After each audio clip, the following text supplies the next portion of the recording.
정기국회 회기 종료가 사흘 앞으로 다가왔지만 쟁점 법안인 공수처법 처리를 놓고 여야가 입장차를 좁히지 못하고 있습니다. 민주당은 오는 9일 본회의에서 반드시 처리하겠다는 입장이지만 국민의힘은 일방 독주를 막겠다고 벼르고 있어 공방이 이어질 전망입니다. 취재기자 연결해서 알아보겠습니다. 한현희 기자. 네, 국회입니다. 민주당은 오는 9일 공수처법 처리 의지를 계속 보이고 있죠. 네, 그렇습니다.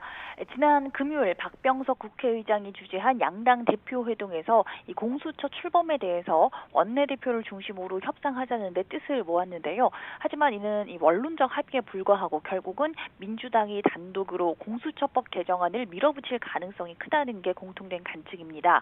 김태년 원내대표는 SNS에 오늘까지 여야가 공수처장 후보 합의를 위해 최선을 다하겠다면서도 합의가 안 됐을 경우 정기국회 회기 내에 추천 요건을 변경하는 이 법 개정을 하겠다고 강조했습니다. 민주당 30, 40대 초선 의원들도 기자회견을 열고 입법 완수를 위한 당 지도부의 결단을 촉구했습니다. 초선 의원들은 공수처장 후보는 독립된 추천위에 추천 권한이 있는 만큼 여야 협의 대상이 아니라며 그와 무관하게 법 개정은 진행돼야 한다고 밝혔습니다. 그러면서 협치를 명분으로 모든 개혁을 수포로 돌리는 우를 범해선 안 된다고 강조했는데요. 지도부와 소속 의원들의 뜻이 확고한 만큼 민주당은 오는 9일 공수처법 통과를 강행할 것으로 보입니다. 민주당은 이 밖에도 국정원법과 경찰청법, 일하는 국회법, 고용보험법, 생활물류서비스 발전법과 공정경제 3법 등을 9일 본회의에서 처리하겠다고 예고했습니다.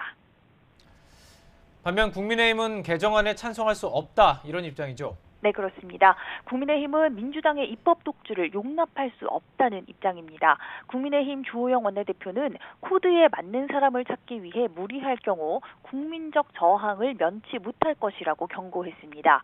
그러면서 민주당에서 야당도 합의할 수 있는 사람을 찾아내는 노력을 해서 합의하는 것이 중요하다고 밝혔는데요.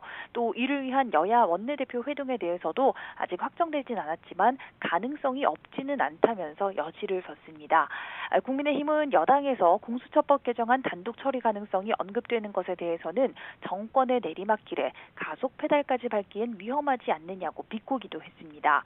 국민의힘 이렇게 공수처법 입법 저지에 최선을 다하겠다는 입장이지만 민주당이 법안 처리를 강행할 경우 뾰족한 수가 없어서 고심하고 있습니다.